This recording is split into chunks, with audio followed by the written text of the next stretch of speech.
Ladies and gentlemen, welcome aboard the Wright Flyer. I'm Randy Wright, and I'll be your captain on this solo flight special edition of our state-of-the-art radio program.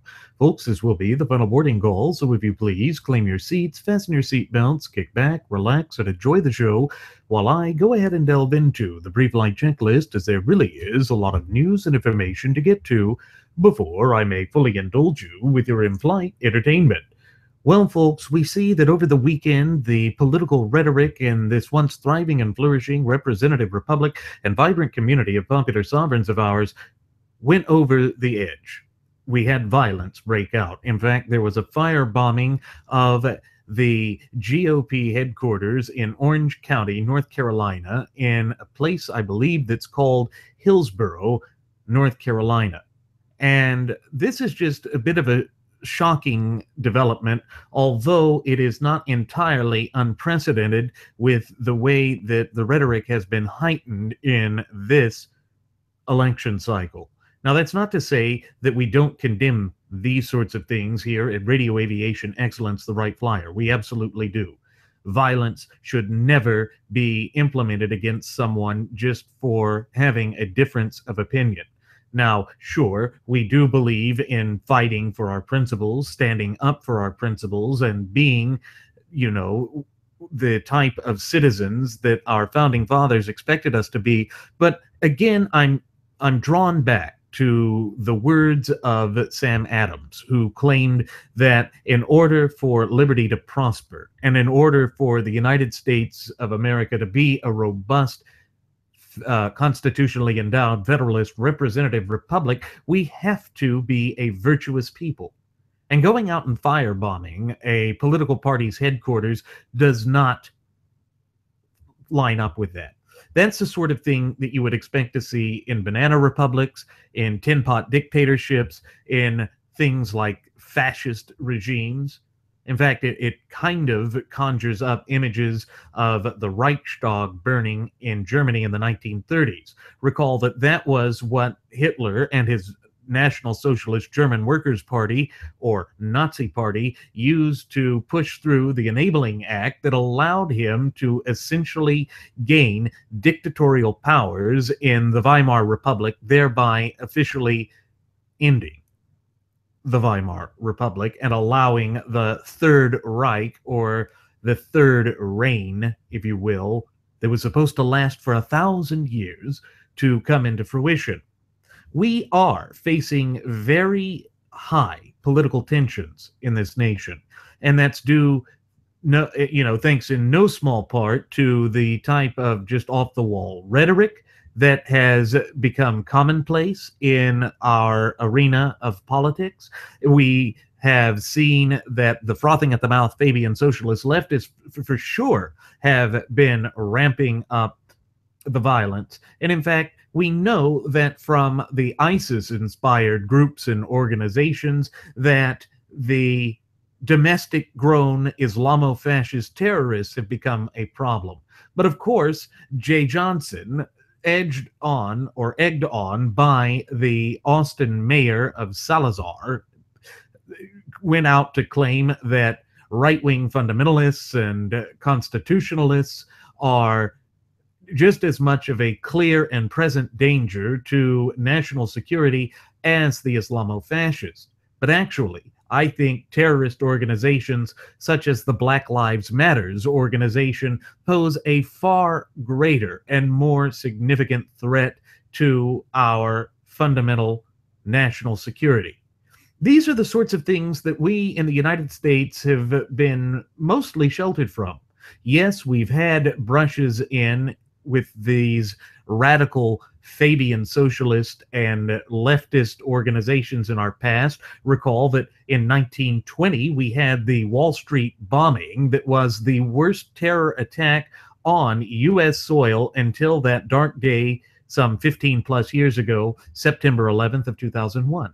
And so, yes, there are fringe elements within the United States that would attack our fundamental and inalienable rights to vote, to speak, to freely assemble, to have a free press. All of these things are coinciding at a time when our liberties are at a far greater threat than they have been at any previous point in our relatively brief yet illustrious history. These are the sorts of things that we cannot ignore. Yet, the graduates of Pavlov's School of Journalism for the salivating mainstream media are going to try and focus on the hype here as opposed to saying what is required or is important or pressing for all of us in our capacity as the true ultimate wielders of popular sovereignty in this once thriving and flourishing representative republic of ours. And so what it shows is that there really is a strain of hatred that has become the cornerstone of this disastrous 2016 presidential election cycle. I wish that weren't the case, but how can we conclude otherwise when we look at the cornucopia of the evidence that has amassed throughout the past year and a half, give or take, that we have been down in the trenches with this electoral process and mindset? Now, folks, it is interesting to see that of all places, it was North Carolina that was targeted.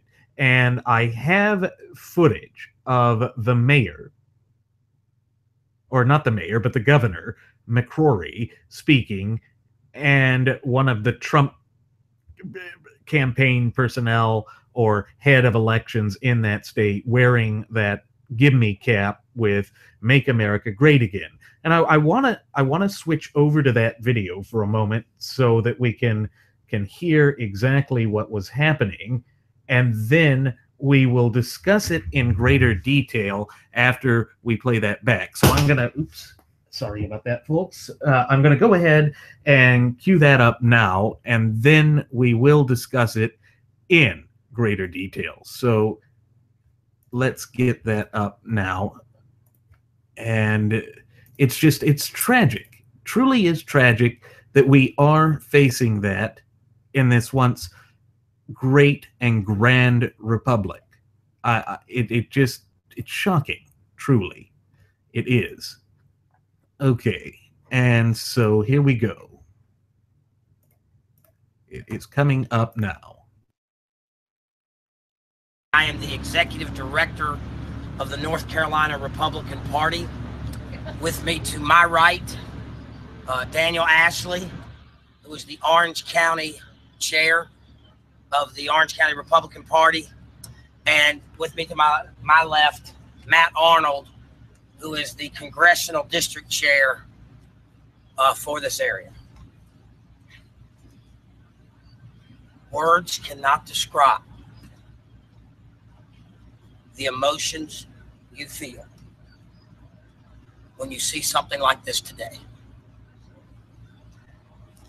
There's a sign there that says freedom speaks. And that is where a significant Molotov cocktail, bomb, some sort of device went in. This is a horrific act of political terrorism. One that we will not succumb to, and one that we will answer.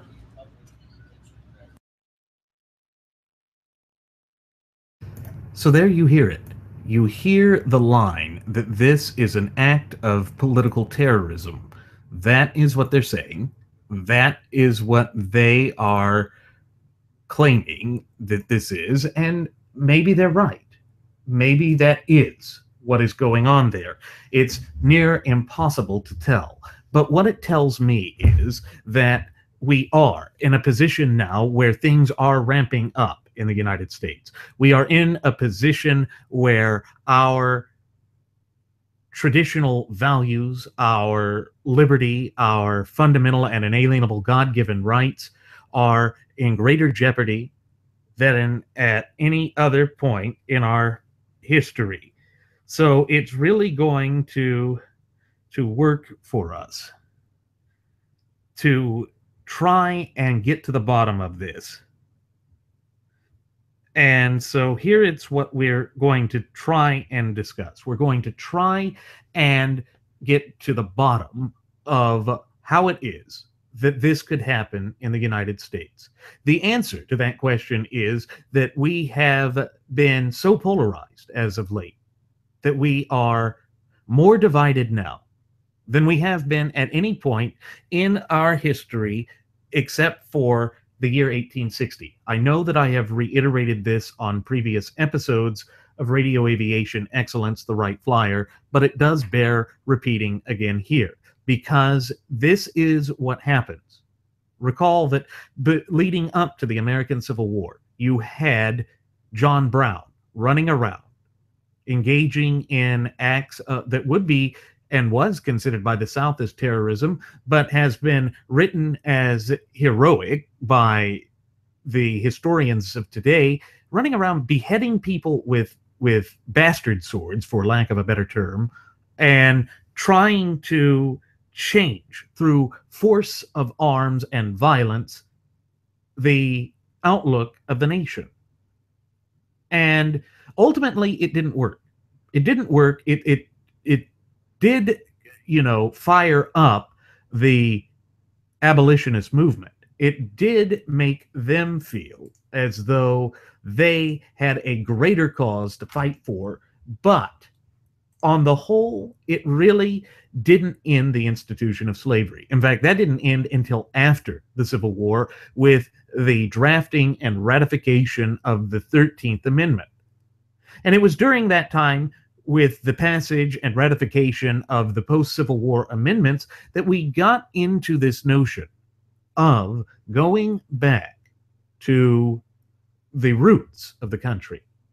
Because if you recall what the language was in the Declaration of Independence, we hold these truths to be self-evident, that all men are created equal, and that they are endowed by their Creator with certain fundamental and unalienable, which is inalienable, rights, and that among these are life, liberty, and the pursuit of happiness.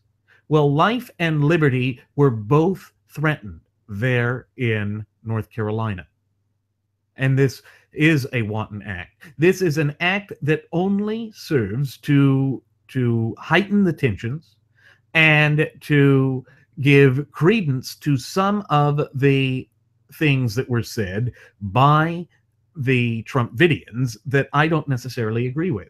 The alt-right is certainly going to try and use this as justification for their point of view, even though their point of view does not coincide with the natural law tenets that form the basis and bedrock foundation of our Constitution and our federalist, constitutionally endowed, representative, Republican form of government. But what it does show is that irrespective of what someone believes or what someone advocates, no one in this country deserves to be targeted for wanton acts of violence. That is not who we are. That's part of the whole idea of having a free marketplace of ideas. It means that we can engage in civil discourse. And recall that one of the things that my first officer, Jeremy Grapington, and I have oftentimes lamented on previous episodes of Radio Aviation Excellence, the Wright Flyer, it's that civil discourse is all but dead in this nation. That we're no longer approaching things in a civilized fashion. That instead we are becoming ever more polarized, ever more willing to just go and reach for the jugular and attempt to redefine this nation in ways that I don't think are good or are methods that we can afford. Because when you stop and think about it, What is the one thing? What is the sole thing that defines us as a nation and as a people? It is our shared United States Constitution. And it is for that reason that we say that it is absolutely imperative and of the utmost importance that we foster that fluent and working knowledge and understanding of what's in the Constitution so that we thereby gain a better understanding of our fundamental and inalienable God-given rights. You see, folks, without our rights, we are left with nothing.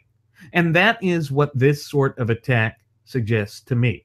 It suggests that because of the violent rhetoric that has become the new norm in the American system of polity, that we have basically turned our backs on our principles and our values. And again, this is why we have stressed over and over again to the point of it being ad nauseum that we cannot betray our principles and our values. Because when we do that, that is when charlatans and terrorists and those nefarious forces that want to spill blood in these United States of America can begin to flex their muscles because they think that's the only way to get through. Fear-mongering, hate-mongering, divisiveness, derision, division, and hatred, none of these things have a place in our republic. That's the problem. The problem is that these sorts of things have been embraced, that there has been a segment of society that feels as though they are fully justified in going forth and acting in this way. Why? Why must we disregard who we are? I think that's bad. I think that that's part of the problem.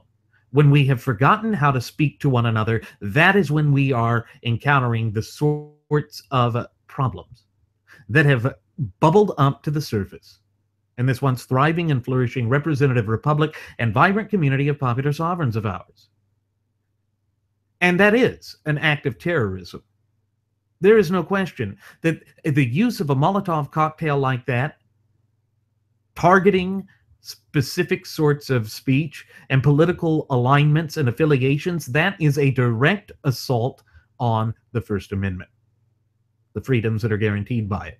Now, granted, the First Amendment applies to government encroachment upon it, but recall also that it is a criminal act because our rights end where another individual popular sovereign's rights begins. That is the way that our free republic must work. That is the way that our founding fathers, in their infinite wisdom and foresight, had designed this nation to work. And it's tragic, truly tragic, that we find ourselves in this position because it does not reflect who we are. And it's disgusting, truly disgusting. But Hillsborough police said someone threw a bottle of flammable liquid through the window of the Orange County GOP headquarters, setting campaign signs, supplies, and furniture ablaze before burning itself out. The firebombing of a local political headquarters in Orange County, according to the Charlotte Observer, is clearly an attack on our democracy, McCrory said in a statement. And then he went on to say that violence has no place in our society, but especially in our elections. Now, recall that last night we did a show discussing external influences on the American elections. And I want to tie this back into that. First of all, McCrory, I understand what he's trying to say. And I understand that, yes, we stand in solidarity and unity and shoulder to shoulder with the people of North Carolina in response to this dastardly attack. But it's not a threat to democracy because the United States is not a democracy. We are a constitutionally endowed federalist representative republic. You see, folks, it's that kind of lacking of understanding of our roots and of our origins that works against us. It is that sort of thing that allows people to think that being able to go out and do these sorts of acts can become appropriate because most of us, not most of us, but enough of the population has forgotten who we are as a nation and as a people that they don't know who our values or what our values are, who we are. They have no idea or no inkling as to our national heritage, character, spirit, but above all, identity. And that's part of the dangers that we have here when the frothing at the mouth Fabian socialist leftist and their allies and the historical revisionists and the Common Core education standard bearers have managed to play that dark and twisted game of semantics that we've been warning about here at Radio Aviation Excellence, the Wright Flyer, going all the way back to our premiere episode, which aired on September 11th of 2015. And the reason that this game of semantics becomes so dangerous is, again, if we don't know who we are, then we begin to become desperate. And when we begin to become desperate, that's when we go and do these wanton acts like that. And it means also that if there are those elements who want to exploit this to further unravel our fundamental and inalienable rights, which were endowed to us by our Creator, who happens to be none other than the God of nature himself, then this gives them a focal point or a launching pad from which they can seek justification for their positions. And they will double down on it because they think that they are now justified in acting. And we see that nothing could be further from the truth. We see that, again, this attacks squarely at the heart of who we are as a nation and as a people, and that it is diametrically opposed to all that we stand for and represent. And so again, how can we afford to turn a blind eye to this while also at the same time ignoring the fact that the rhetoric has reached a fever pitch? You know, that's one of the things that Glenn Beck has been talking about. It's that Americans don't talk to one another anymore. We don't know how to associate anymore. We forget that, nationally speaking, under the supreme law of the land, which, pursuant to Article 6, Clause 2, is none other than our shared United States Constitution, we here in America truly are a family. There are filial bonds between each and every one of us because we are all parties to the greatest social compact or contract ever devised by the hands of men, yet divinely inspired by providence above. These sorts of things cannot be ignored. They cannot be swept under the rug, unfortunately. The graduates of Pavlov's School of Journalism for the salivating mainstream media and the frothing at the mouth Fabian socialist leftists and all of these other nefarious elements that seek the complete and utter annihilation of the United States as a nation and as a people will fan the flames here. But it's not just them. I thought it was rather atrocious that Trump blamed this on Hillary Clinton and the Dems in North Carolina without any proof. Again, we cannot just discard the fact that the United States is a nation of laws and not of men. That's part of the whole problem. There is no proof yet as exactly who did this, at least not that I have seen. And I will stand corrected, and I will be the first to go out and condemn anyone who attempts to encroach upon and to abridge the rights of the popular sovereigns of this nation. But we just have not seen that evidence yet. And the investigation would still be ongoing. I want to see the investigation reach its full conclusion, to go to where it needs to go. Because if we do not follow through with that process, and if we fail to stand by those characteristics and attributes that are a quintessential part of who we are, then we will continue to go down this path And you see, that's part of the problem that a lot of people have with Donald Trump. It's this unwound, just incapability of restraint. It's a lack of diplomacy. Now, sure, I understand the desire of just wanting someone who shoots from the hip or says things as they are. But I don't want that at the expense of law and order. Recall that Trump said he is the law and order candidate. Now, I know that that may make a lot of the Trump supporters angry with me, because they'll come out and say, look, there was an attack here. Yes, there was, an unlawful one. And we have laws in place addressing how to deal with that. Let the criminal justice system work before trying to score political points out of it. I thought that that was one of the greatest aspects of the conservative movement, having a complaint with the frothing at the mouth Fabian socialist leftists. It is the fact that they go forth and try and politicize everything. And we say that it is wrong to go down the line of Kat Sunstein in saying, never let a tragedy go to waste. Well, that's what Trump is doing. And we condemn it with the left, and we will condemn it with him. Yes, we want justice. We want to see the perpetrators who carried this out to be brought to justice, to be held accountable, and to pay the price of their wanton acts against the rights of others. But there is still a presumption of innocence in this country. And I think we still need to abide by that. And I think it is dangerous to play with that kind of fire in the court of public opinion. I've said that with the left, and I say it again here. We must be consistent with those things because they are to apply equally to all of us. In fact, that is the whole notion behind equal protection under the law. And so if we get away from that, if we start ignoring that, then it is to our great detriment. Folks, this nation belongs to we the people.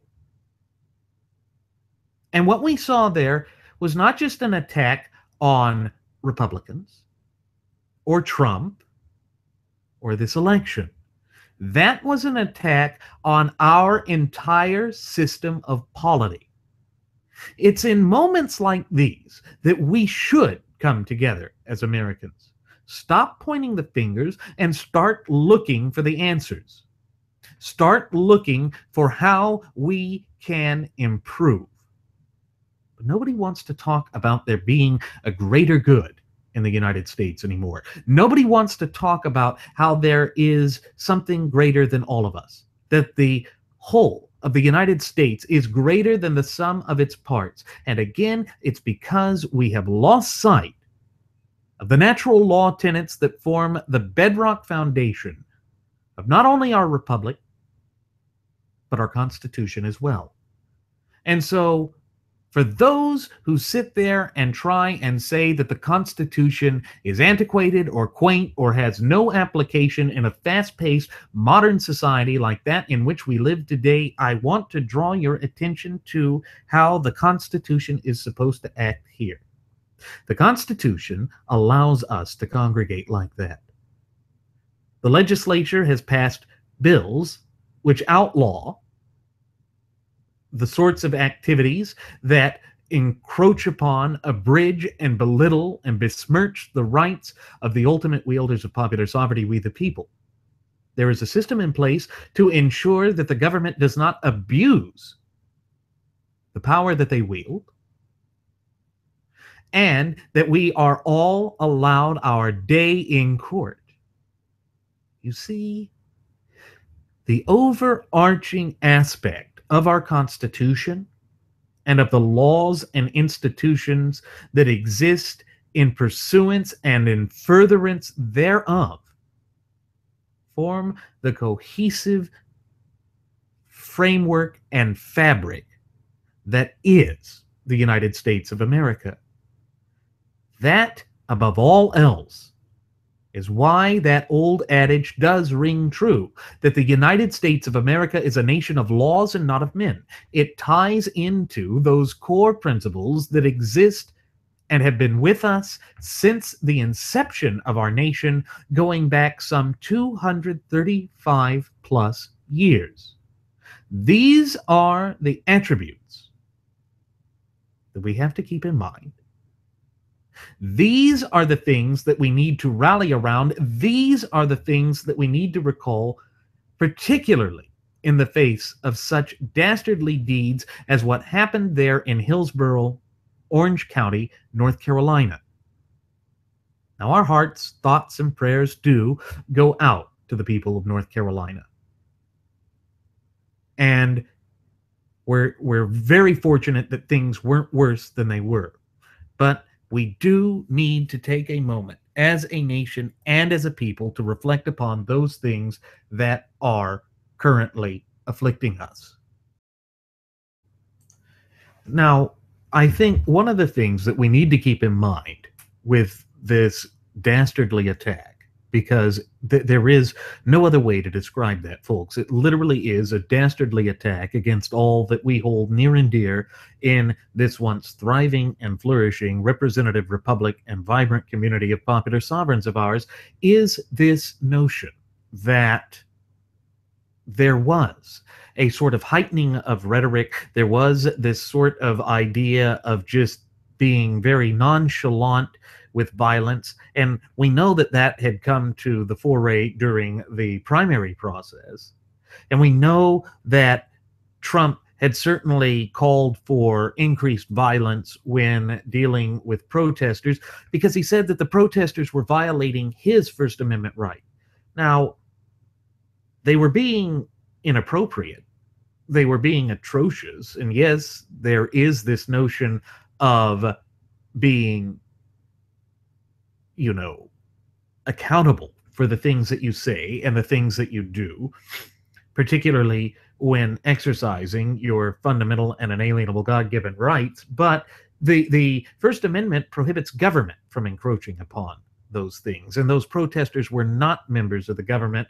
And even if they were, there are such words that coincide with or that make up this notion of the fighting words doctrine. And I remember that was one of the big things back during the whole issue that was going on. And so let's actually discuss the fighting words doctrine. I'm pulling that up now. The fighting words doctrine in United States constitutional law is a limitation to freedom of speech as protected by the First Amendment to the United States Constitution. In 1942, the U.S. Supreme Court established the doctrine by a 9-0 decision in Chaplinsky versus New Hampshire. And so I want to delve just a little bit more deeply into what this doctrine is. Fighting words are written or spoken words generally expressed to incite hatred or violence from their target. Specific definitions, freedoms, and limitations of fighting words may vary by jurisdiction. It is also used in a general, all-encompassing sense of words that, when uttered, tend to create, deliberately or not, a verbal or physical confrontation by their mere usage. Now, yes, there's a slippery slope with this. There is a danger of essentially allowing there to be kind of a thought police, sorts of things where there's heightened crimes, and no, the Constitution does not allow that. But the generalized notion of certain words not being protected does fall into the envelope when it is used in such a way as to infringe upon the rights of our fellow popular sovereigns. So again, it ties into this whole notion that in order to be the free republic that we are, our rights end where another individual popular sovereign's rights begins. That has always been the way that our our system of polity and our fundamental and inalienable God-given rights have worked. And that is just a quintessential aspect of who we are as a nation and as a people. And unfortunately, what you see when this sort of violence and this sort of rhetoric that had been used at that time comes to the epicenter, it allows there to be escalation, heightening of tensions. Again, more derision, division, and divisiveness. These are not the attributes and characteristics of the American people. But it is becoming on something that we see on full display as though it is a new norm in the United States. And I'm not saying this to advocate for political correctness or moral relativism, because I'm not.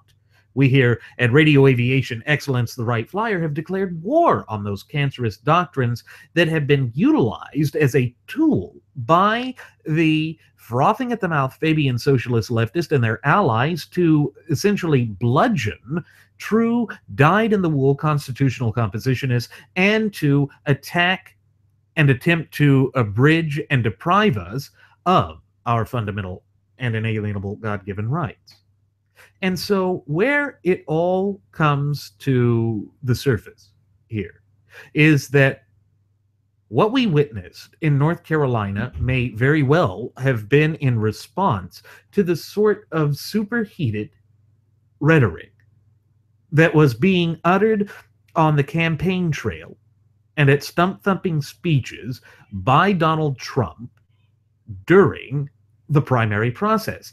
And the reason I mention this is because I think it's so important that we recall that. We seem to easily fall into the trap of being just about soundbite media and only having relatively short attention spans when it comes to these sorts of things. But we do that at our own peril, because there is a lot more to it than just that. And going back to the criminal code, we see that in the United States, that there are things that go into attacking our rights. And there's the United States Code section that deals with conspiracy against rights and violating rights under color of law. And those things coincide with this idea of just how sacrosanct and important our fundamental and inalienable God-given rights are. Because again, as my first officer has said on previous episodes of Radio Aviation Excellence, the Wright Flyer, that without our rights, we're left with nothing.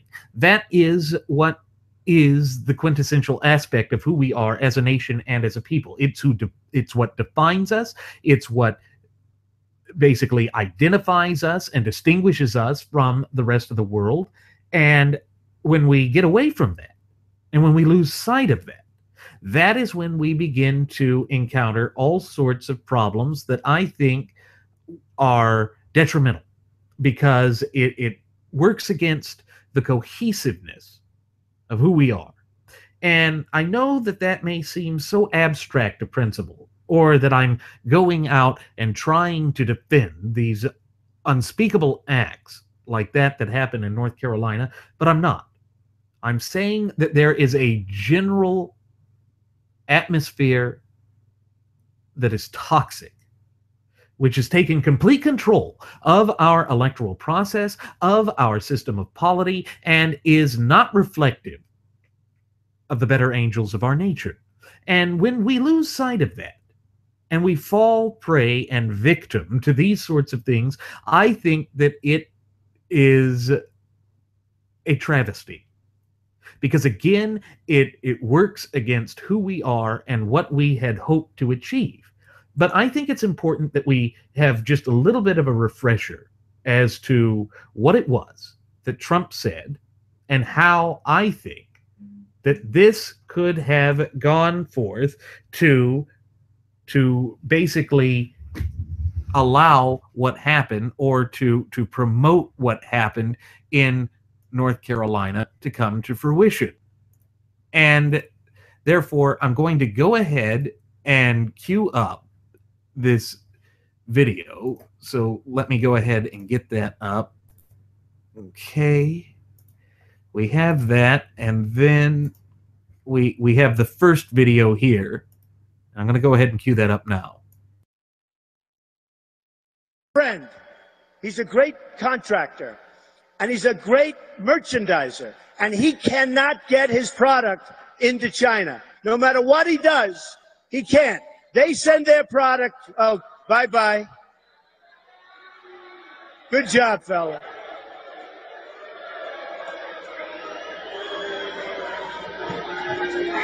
Bye-bye. Look, see, he's smiling. See, he's having a good time. I love the old days, you know? You know what I hate? There's a guy totally disruptive, throwing punches. We're not allowed to punch back anymore. I love the old days. You know what they used to do to guys like that when they were in a place like this? They'd be carried out on a stretcher, folks. That's true.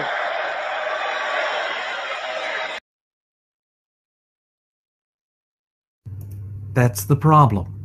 That's the problem right there. They would be carried out on a stretcher. Why? Why do we have to engage in that sort of rhetoric? Why do we have to give credence to that? That is what invites the sorts of things that happen at that North Carolina GOP headquarters. And it's really literally boiling down to this game of escalation. It reminds me of that line from the end of Batman Begins, when it was said that essentially if we start using automatic weapons, then they'll use greater things. Escalation. The criminals will escalate. And it literally creates this atmosphere where the citizens are pit against one another and their rights are hanging in the foray and in the balance. That is where we are. That is what we're seeing. That is what is coming to the surface. And again, it's not a good place for us to be, because it totally disavows the greater attributes that unify us.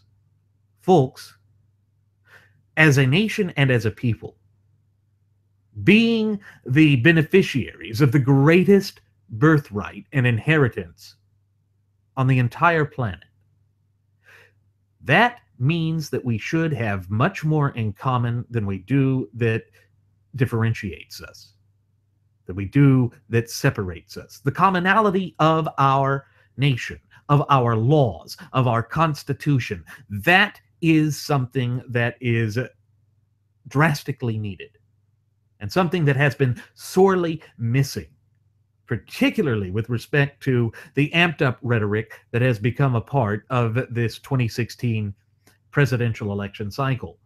And I don't think it's gotten any better. In fact, I don't see any signs of it getting better at any point in the foreseeable future.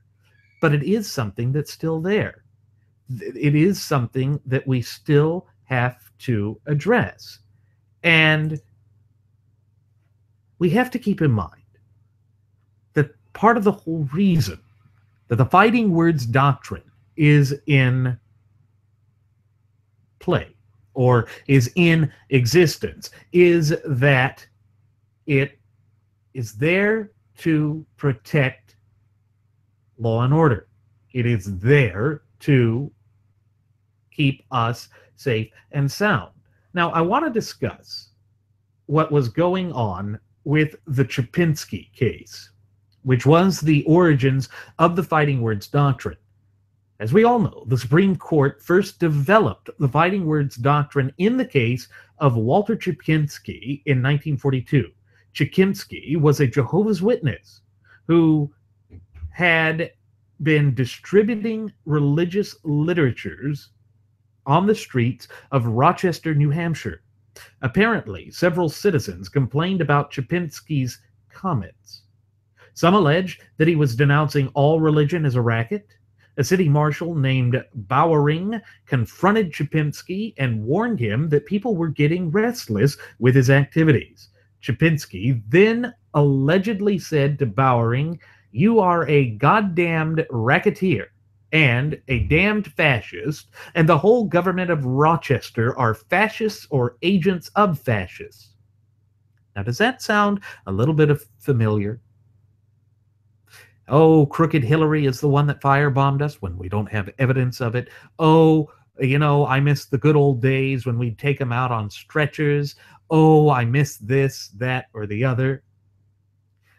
Again, I'm going to read his statements one more time, and then I've got yet another clip of Trump that I'm going to bring up and tie this together because I think it will demonstrate a very poignant point that has been ignored by the rank and file of the graduates of Pavlov School of Journalism for the salivating mainstream media. And it is such an important point that I'm going to go ahead and do that now. Remember, it was, "You are a goddamned racketeer and a damned fascist, and the whole government of Rochester are fascists or agents of fascists." Okay?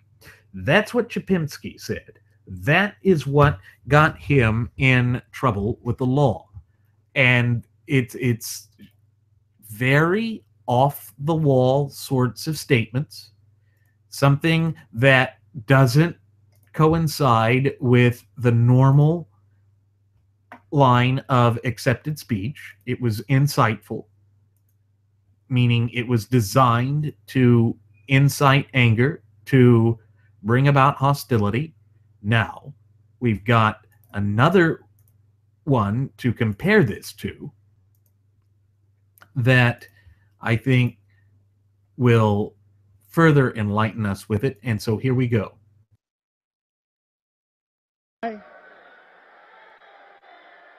Look, see, he's smiling. See, he's having a good time. I love the old days, You know what I hate? There's a guy totally disruptive, throwing punches.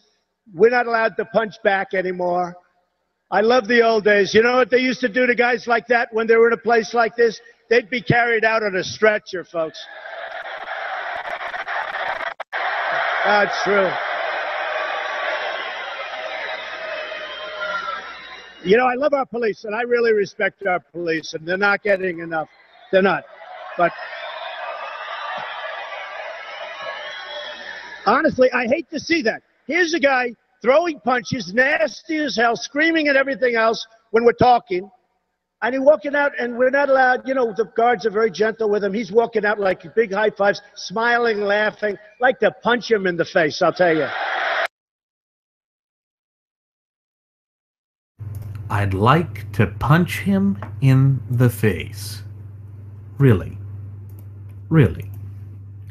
That is what passes now for something that's not fighting words. Recall that what originated the fighting words doctrine was Chipinski shouting, "You're a goddamned racketeer and a damn fascist, and the whole government of Rochester are fascist or agents of fascists." Now, Chipinski was charged and convicted under a city ordinance that prohibited people in public from calling others they encountered any offensive or derisive name. Chipinski claimed that the city law violated the First Amendment. However, the Supreme Court, in a unanimous opinion, disagreed. They said, "It is well understood that the right of free speech is not absolute at all times and under all circumstances. There are certain well-defined and narrowly limited classes of speech, the prevention and punishment of which has never been thought to raise any constitutional problem. These include the lewd and obscene, the profane, the libelous, and the insulting or fighting words, those which by their very utterance inflict injury or tend to incite and to incite an immediate breach of the peace. It has been well observed that such utterances are no essential part of any exposition of ideas and are of such slight social value as a step to truth that any benefit may be derived from them is clearly outweighed by the social interest in order and morality. Now, I want to focus for a moment on that aspect there of morality. Notice that in this era of moral relativism, we don't discuss that. We don't mention it. We don't do anything that does play out for what matters. And here's the problem. The things that matter to us are our rights. It's the only thing that, governmentally speaking, we should be unified around. That's why there is such a fierce disagreement with the frothing at the mouth Fabian socialist leftists when they go around and try and attack our fundamental and inalienable God-given right to keep and bear firearms. It's why we are frustrated with them each and every time that they engage in that sort of malarkey. It's because it is going against the one thing that should unify us. But of course, that is par for the course with the frothing at the mouth Fabian socialist leftists, because it is their desire and their design to tear us apart. They are the ones that seek to heighten our differences, and think of it as a movement that goes about the societal fabric of the United States of America and keeps yanking at a thread to unravel it. They go around and they try and nick the fabric and then keep pulling on that nick until the entire social fabric unravels before our very eyes. That is the design that they have in mind. That is what they work to achieve. That is what they have been meticulously working towards now, folks, for over a century and a half. But the Fighting Words doctrine is there to try and keep law and order and morality. And of course, it may seem at a cursory glance that it's too broad, and in some ways it is. But it does coincide with this notion that's a bedrock principle of how our freedoms and liberties and rights work, in so much as our rights end where another individual popular sovereign's rights begins. That is a quintessential aspect of how our rights must work. Otherwise, we do become a democracy, and we do begin to fall for that trap that McClory, the governor of North Carolina, said when he said that this was an attack on democracy. The problem with democracy, as we have oft-times reiterated on previous episodes of Radio Aviation Excellence, the Wright Flyer, is that it only recognizes the sovereignty or the sovereign rights of the majority. Whereas a federalist, representative republic like that of these United States of America is designed to fully protect and recognize the rights of the individual popular sovereign. It is because through the individual popular sovereigns, we build the nation. You can't have a strong and robust societal fabric without the individual threads and fibers within it. If you lose that, and if that goes away, or you begin to fray them or to yank them out, it will unravel the entire cohesive unit. That is what the Constitution is there for. It is to protect our rights. It is to provide us with an avenue so that we know what the proper scope, application, duties, obligations, and responsibilities of the government are. And on the flip side of it, we know what our responsibilities, duties, and moral obligations are as well. And you see, this is why the twin cancerous doctrines of political correctness, but above all, in this example, moral relativism, are so dangerous. It is because it is designed to attack that cohesiveness. It is designed to make us lose sight of who we are as a nation and as a people, to pit us against one another in the hopes of causing us to tear out each other's jugulars. And all throughout that, the entire overarching goal and impetus of that is to weaken the country as a whole, to essentially drive a wedge between us, to eradicate who we are, to then replace us with socialism.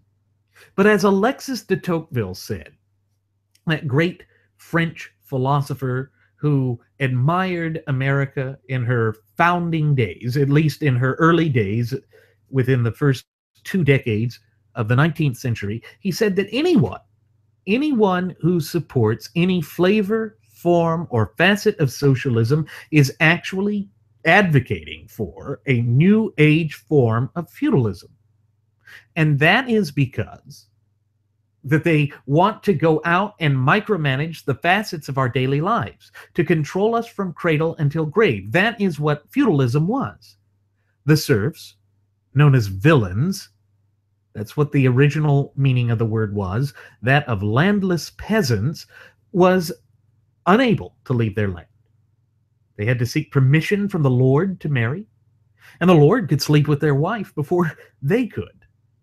The peasant would have to pay rent for the land, could not travel without permission, could not buy without permission of the Lord, could not do anything without the permission of the Lord. And so it was a caste system in which people were forced into a static position. You could not better yourself. You could not improve yourself. You were just stuck in that lot in life. Now, that did begin to change with the emergence of mercantilism, and then later on with capitalism and the natural law tenets. Certainly at that field in Runnymede, England, back in June of 1215, with the signing of the Magna Carta, we had the opening stages of the establishment of the law of the land, the supreme law, the natural law. And that was further extrapolated and expanded upon in the reign of Henry III by Simon de Montfort with the provisions of Oxford, which again sought to further limit and restrain the powers of the crown. And you see, our founding fathers took it a step even further. They said that there could be no ex post facto laws, which is a law passed to make something illegal that happened in the past, a retroactive law. And there could be no bills of attainder. Now, a bill of attainder, which was a common practice in England for centuries, essentially allowed a person or class of persons to be specifically targeted by the legislation for, again, past acts, to strip them of title, privilege, property, what have you. Well, ex post facto laws and bills of attainder are both strictly prohibited by the clear and concise language of our shared United States Constitution in Article 1, Section 9. That, too, speaks volumes about what is so important about having a knowledge with respect to our rights. And you see, when we begin to weaken our moral cohesiveness, and when we begin to use our rights to try and attack the rights of others, we are violating the supreme law of the land. Because guess what? The Ninth Amendment, one of the least understood and least utilized amendments of our shared United States Constitution, stated in no uncertain terms that the rights that are contained within the Bill of Rights, or first 10 amendments to the Constitution, cannot be utilized, and indeed no part of the Constitution can be utilized in a way as to strip and deprive or to abridge the other rights possessed by the citizens.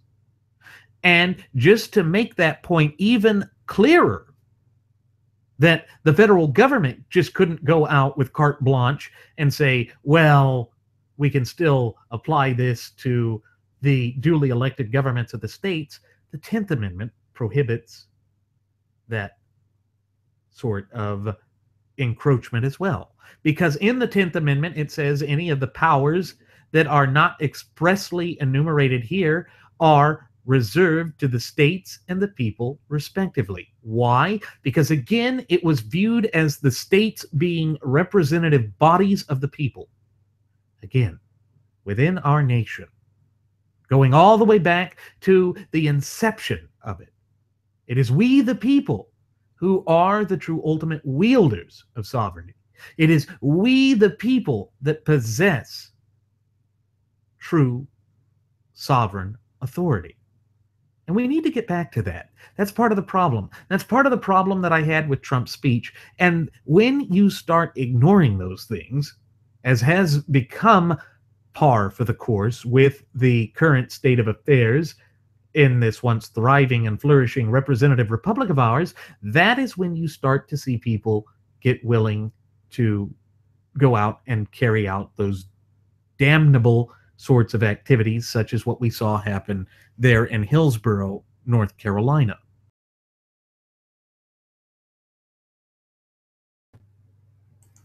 So, folks, I know that I mentioned in some of the previous segments that there was this Enabling Act that was passed after the fire of the Reichstag. Recall that in 1933, the German Reichstag was set on fire, and the full story behind that, the full case behind that, has not been fully explained. The Nazis were quick to blame a mentally challenged or mentally ill communist sympathetic, or communist sympathizer named from the Netherlands named van der Lubbe, who they thought had started the fire. But anyway, irrespective of who started the fire, it was allowed to be used to pass something known as the Enabling Acts. Now, I know that my first officer, Jeremy Graventon, has mentioned this on previous episodes of Radio Aviation Excellence, the Wright Flyer, but I think it's important that we delve in a little bit deeper as to what the Enabling Acts were. Well, the Enabling Act was a 1933 Weimar Constitution amendment that gave the German cabinet, in effect, Chancellor Adolf Hitler, the power to enact laws without the involvement of the Reichstag. Okay, so what we see there is that prior to the passage of the Enabling Act, the office of the cabinet, basically the chancellor being that of prime minister, because it's a parliamentary system, was still separate from the legislative branch. There was a type of separations of powers, which is reminiscent of what we have in our Constitution, and with the three separate branches of government. And so what it did is it allowed Hitler to make laws carte blanche, without any input, without any say from the people or the people's representatives. And so, in a sense, it was a direct assault on representative forms of government. And I think that, yes, the attack that we saw there in Hillsborough, Orange County, North Carolina, on the GOP headquarters there is an attack on representational government. I also think that if we're not careful, we could respond in such a way that would also serve to undermine the entire representative process of this constitutionally endowed republic of ours.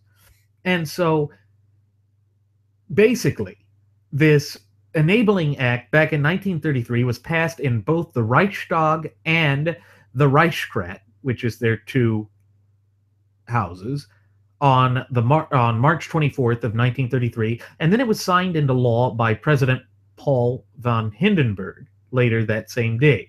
Now, the act stated that it was to last 4 years unless renewed by the Reichstag, which occurred twice.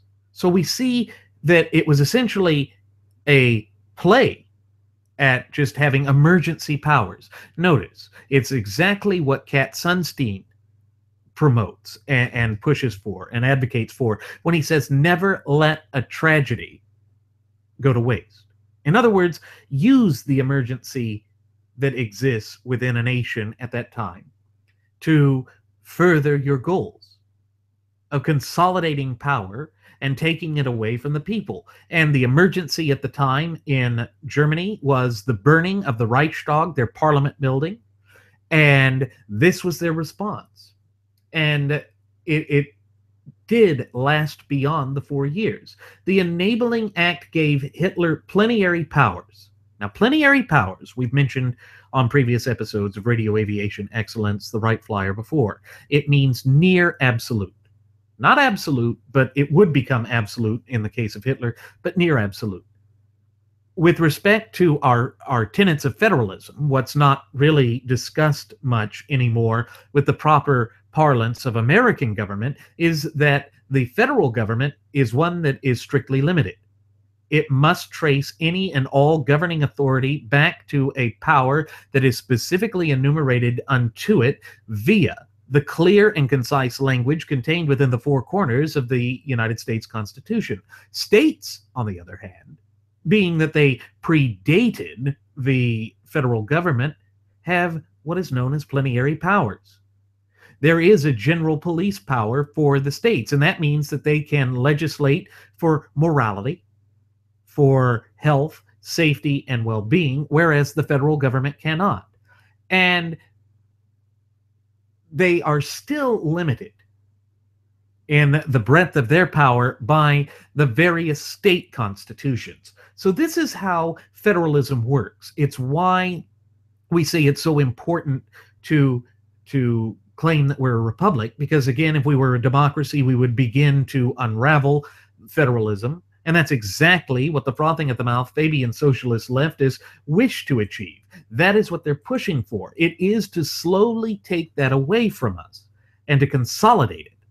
But our founding fathers, in their infinite wisdom and foresight, realized that the government, particularly the centralized government, is ill-equipped to address the immediate concerns of the citizens. And if you recall that the citizens are the supreme sovereigns in this country, it means that we should be wary of any attempt to consolidate governmental control and governmental power. And that we need someone in the position of leadership who has the characteristics of restraint. Now, I don't see the characteristics of restraint with either Donald Trump or Hillary Clinton. Neither one of them are good for the nation.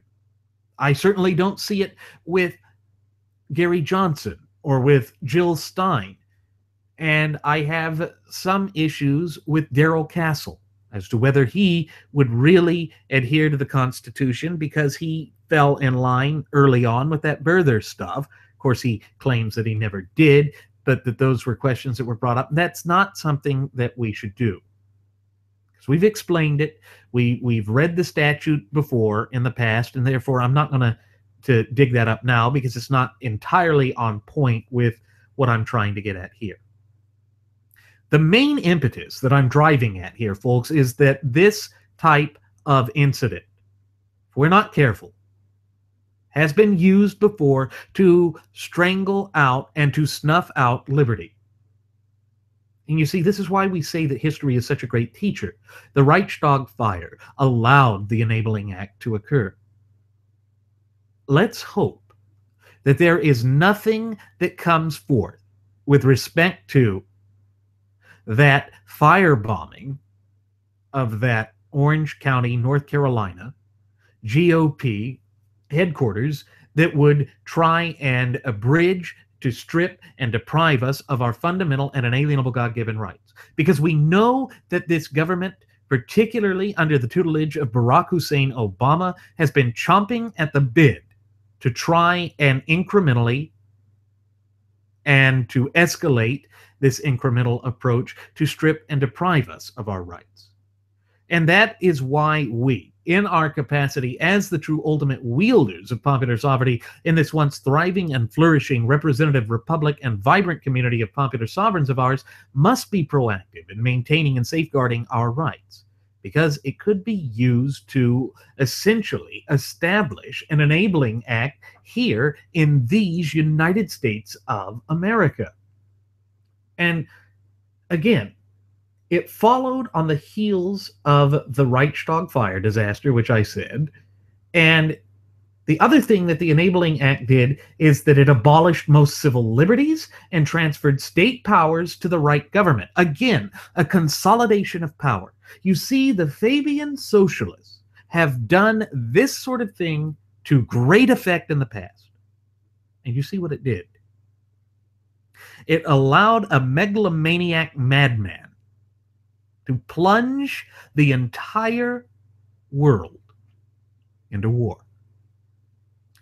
And millions upon millions of people lost their lives in the process. And it's dangerous. It's dangerous. This is how they will use an emergency. They will use a catastrophe or a crisis to try and to destroy our rights, our liberty, and our system of government. And don't think that Trump wouldn't ever think of this. We know that he kept a book of Hitler's speeches next to his bed, straight from the deposition testimony of Ivana Trump during their divorce. These are things that cannot be ignored. And that's why I'm a little hesitant with the firebombing that occurred over the weekend. Yes, it's horrible. It's a tragedy, but we should stay within the confines of our government. We should not go out on a limb here and start talking about trying to do away with our normal laws. And what Trump did by going out on Twitter and pointing the finger, accusing, that's what Hitler did in the wake of the Reichstag fire. It's the communists. It's clearly the communists. And again, to this day, it's not fully solved. It may have been the communists. It may have been Hitler's Nazi party itself. We don't know, because there was no real investigation put forth. There was just this push for the Enabling Act. You see, Hitler didn't allow there to be time to be an investigation. And the way that things are moving so fast-paced right now in the United States, we could easily fall into that trap. That is why I say we should be wary. Hopefully it's nothing. It's just, as a historian and as a licensed attorney, I see these things and I see the similarities there, and they are striking. Therefore, I think it's important that we be warned. Because if we start to see things like the pushing of an Enabling Act, there are things we can do. We can turn to our Constitution, because the Constitution would prohibit these things. And we would say, pursuant to Article 6, Clause 2, which is known in common parlance as the Supremacy Clause, that the Constitution is the supreme law of the land, and anything which is passed in direct contradiction thereof is void ab initio, meaning that it does not hold any binding effect of law from the very beginning. And there's a reason that I mention that, because I'm now going to actually start delving a little bit into the text of the Enabling Act. Its title was A Law to Remedy the Distress of the People and the Right. Notice that they always start it with something that sounds benign, a bit like the Patriot Act. Another piece of legislation that had been passed in knee-jerk fashion in reaction to an emergency. The preamble to this law states that the Reichstag has enacted the following law, which is hereby proclaimed with the assent of the Reichsrat, it having been established that the requirements for a constitutional amendment have been fulfilled.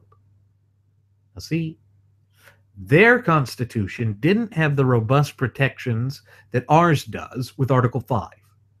That's important. We have to have that. Article 1 of the Enabling Act went on to say that in addition to the procedure prescribed by the Constitution, laws of the Reich may also be enacted by the government of the Reich. This includes the laws referred to by Articles 85, paragraph 2, and Article 87 of the Constitution. In other words, they're essentially saying that they can operate outside the scope of their German constitution. You see how dangerous that is. Article 2. Laws enacted by the government of the Reich may deviate from the Constitution. You see, there's a danger. As long as they do not affect the institutions of the Reichstag and the Reichsrat. In other words, it was government protecting government, but not the rights of the people. The rights of the president remain unaffected. Now, when the president was on his deathbed, Hitler had another law passed and pushed through as a rubber stamp, merging the office of chancellor and president. And so the Enabling Act was changed. Article 3. Laws enacted by the Reich government shall be issued by the chancellor and announced in the Reich Gazette, which was their pamphlet of updated laws. They shall take effect on the day following the announcement unless they prescribe a different date. Now, isn't that interesting? In other words, by consolidating power the way that Hitler wanted to, he could pass a law at any time he wanted.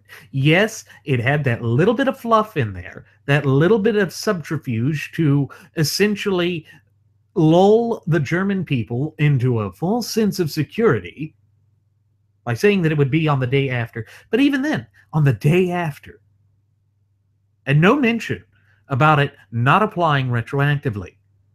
You see, that's how the German race laws were able to go in. That's how they were able to strip and deprive Jewish citizens not only of their citizenship and property, but of their lives. You see just how dangerous of a slippery slope that we're approaching here. And again, this is why history does give us warning signs. Because if we are not careful, given the heightened tension, given the sort of anger and bitterness and fear that is dominating the hearts, souls, and minds of the true ultimate wielders of popular sovereignty, we the people, we could easily fall into this kind of a trap. And I don't want to see that happen. None of us want to see that happen. Article 4. Treaties of the Reich with foreign states which relate to matters of Reich legislation shall for the duration of the validity of these laws not require the consent of the Reichstag. The Reich government shall adopt the necessary legislation to implement these agreements. Now, folks, we've heard Trump say on multiple occasions that we should not honor the NATO treaty, the North Atlantic Treaty Organization's treaty, make them pay for our involvement, that we should default on our debts, that we would essentially not follow through with our foreign policy, with these established treaties. And what do you know? There it is. In Article 4 of the Reichstag case, there in the Enabling Act, Article 4 of the Enabling Act essentially allowed Hitler to do what Trump has been wanting and claiming he wants to do. Now, you see, I get a little nervous because there are similarities there. We have the firebombing. We have heightened tensions. It's right before a pivotal election because we're less than a month away from the time that the American citizens step into the ballot box to make the ultimate determination as to whom they believe is qualified to be the next president of the United States. And I could see this being something that Trump could utilize, push it to garner victory for him, and then when he's in, he could pass an enabling act. It may sound conspiratorial, but again, recall that in 1933, Germany was in a Great Depression. We all were. There were social turmoils. There was political instability. And the people felt that the government wasn't listening to them. Well, that's exactly the type of scenario that we're facing right now. History, if we fail to learn from the mistakes of the past, is about to repeat itself. We must be exceedingly cautious. Now, I'm not doing this to fearmonger. I'm doing this to empower you. I'm doing this so that you can see it and know how to respond when it comes up. Because I wouldn't put it past either Obama to try this, Hillary to try it, or Donald Trump to try it. We have a trifecta of tyrants looking to redefine this nation, to fundamentally redefine who we are as a nation and as a people. And when you have the alt-right supporting Trump and pushing for this tribalist notion, this notion that only certain people are entitled to the natural law tenets, in complete opposition to the way that our founding fathers had designed this nation to be, that is a major problem. That is a problem that could just basically spiral out of control and give us something like that of Nazi Germany. And that is the danger of the Enabling Act. Then we come to Article 5 of the Enabling Act. It says, this law enters into force on the day of its proclamation. It expires on April 1st, 1937. It expires furthermore if the present Reich government is replaced by another. Well, it wasn't replaced, and it was allowed to be extended. And it was dangerous. It's dangerous because there are so many things that coincide with that. Then there was Hitler's speech that he gave before the Reichstag just before the Enabling Act was passed. He said, by its decision to carry out the political and moral cleansing of our public life, the government is creating and securing the conditions for a really deep and inner religious life, something that he never really believed in. The advantages for the individual which may be derived from compromises with aesthetic or atheistic organizations do not compare in any way with the consequences which are visible in the destruction of our common religious and ethical values. He was pandering to a particular audience. Because recall, his religion was that of the state. He was a socialist. The government will treat all other denominations with objective and impartial justice, unless you're Jewish, unless you belong to another party, but that was coming later. It cannot, however, tolerate allowing membership of a certain denomination or of a certain race being used as a release from all common legal obligations or as a blank check for unpunishable behavior or for the toleration of crimes. Now notice there, that is the tribalism that we've been warning about. That is the type of thing that is advocated for by the alt-right. It went on to say in parentheticals here that the national government will allow and confirm to the Christian denominations the enjoyment of their due influence in schools and education, which would eventually be lessened, particularly with Catholicism. Then it said, and it will be concerned for the sincere cooperation between church and state. Interesting. So there we had him pushing for that. Sort of like what we see with Falwell Jr. and Trump. Again, folks, these correlations are there. I'm not doing this to say that Trump is exactly like Hitler. I'm saying that the conditions are there and are ripe for that sort of thing to be unleashed in the United States of America if we are not exceedingly cautious. Therefore, I think we must be exceedingly cautious. Hitler went on to say, the struggle against the materialistic ideology and for the erection of a true people's community. Oh boy. The Volkensteinschaft serves as much the interests of the German nation as our Christian faith. Well, not really. The national government, seeing in Christianity the unshakable foundation of the moral and ethical life of our people, attaches utmost importance to the cultivation and maintenance of the friendliest relations with the Holy See. Except they didn't. The rights of the church will not be curtailed. Their position in relation to the state will not be changed, except it was. Folks, this is a bit like how Trump has paid lip service to being a Christian. It's like how he's tried to use that to buoy himself up, to bamboozle those who are evangelical types or who are very strong in their faith to support him, when in fact his entire life and the way that he has decided to live his life is in direct contradiction to the morality that was there. The same was with Hitler. Now, I make these comparisons not as a faulty comparison, but just to show how if we slide one direction or the other, we could either avoid this or we could fall victim to it ourselves.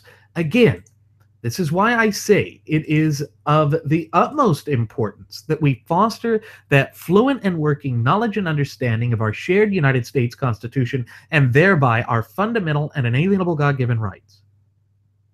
Because then and only then are you empowered enough to be able to stand up to and resist any attempts to strip and deprive you of your rights, as Hitler did with the Enabling Act. I could see Hillary doing something down the lines of that too. Although it would be to preserve the separation of church and state. On the other hand, I could see Obama doing it now.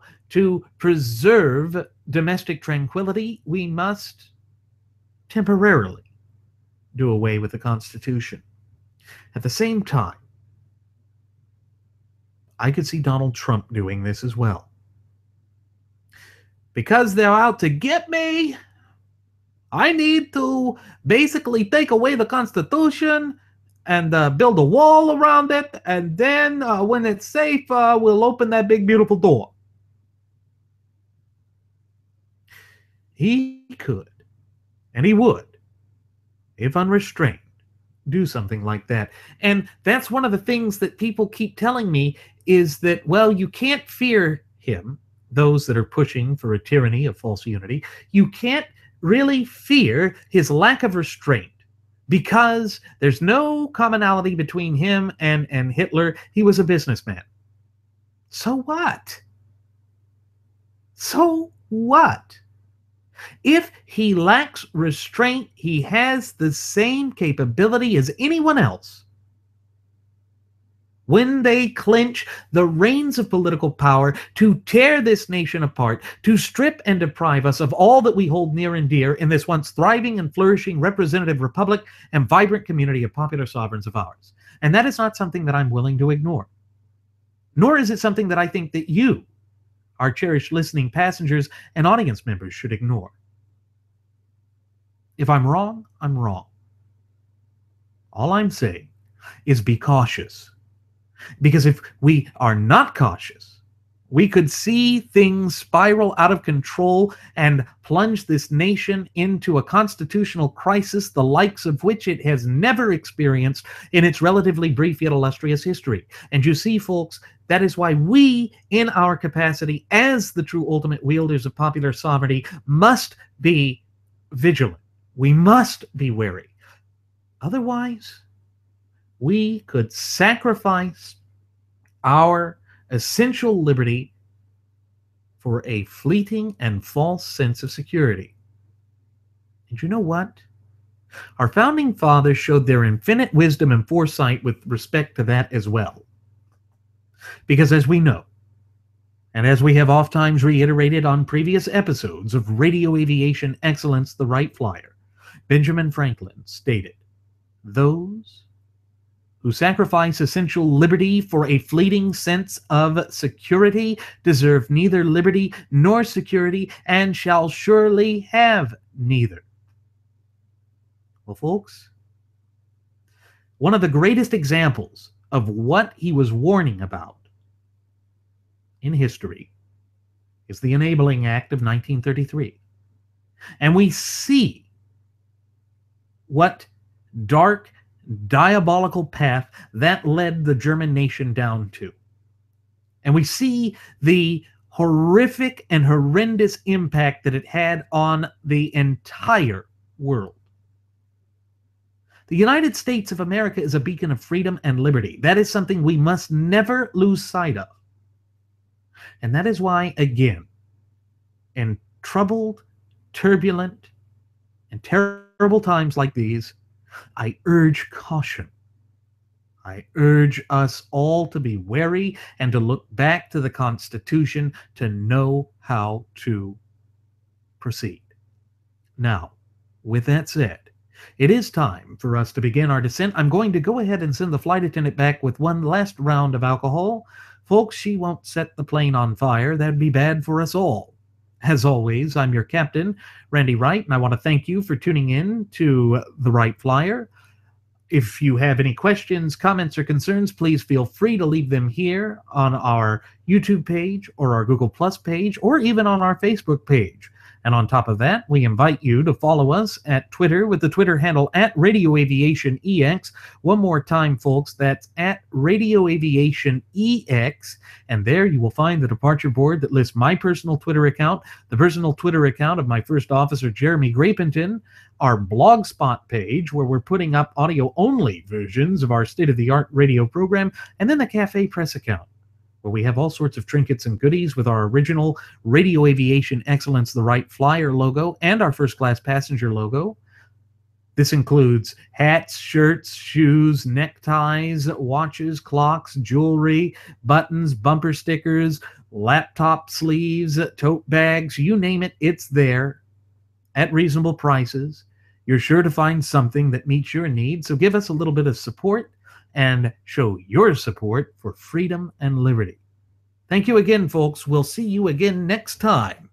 Do take care.